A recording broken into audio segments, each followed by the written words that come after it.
Okay, the second type of radiation we're going to look at then is beta. Beta has a symbol a bit like a capital B with a little tail. And beta is a fast moving electron that is ejected from the nucleus when it decays. Now, that shouldn't really make sense because if we have something that would emit beta, so let's say we have carbon 13, let's go carbon 14. This nucleus will have 6 protons. Subtract the bottom number from the top number, the mass number, to get the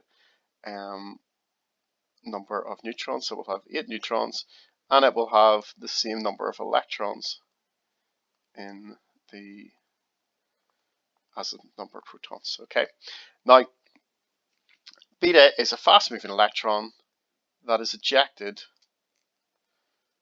from the nucleus. Now, how many electrons are in the nucleus here? None.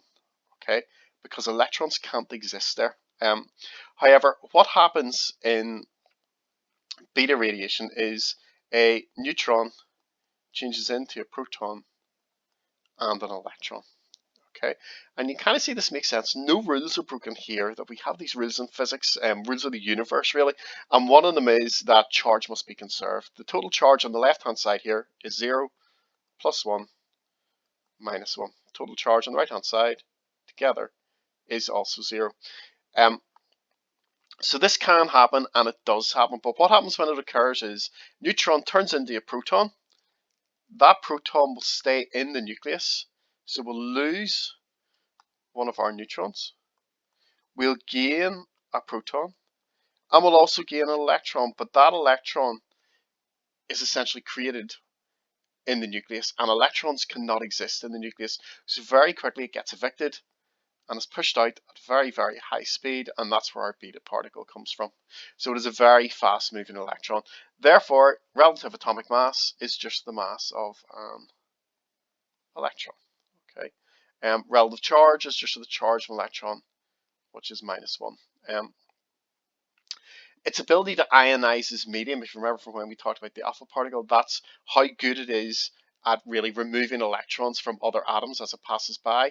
So if this beta particle, or fast moving electron, encounters another atom of some sort on its travels, that electron, the beta particle, will repel the other electrons in that atom, and that means it can push them out of the way. It's not as good as doing that as alpha is, because its charge is less and also it's lighter. So we compared our alpha particle to a big heavy bowling ball hitting into the pins. Our beta particle is an electron. It's trying to push electrons out, so it's more like a pin trying to knock other pins out of the way. They have the same mass, so it's not as effective.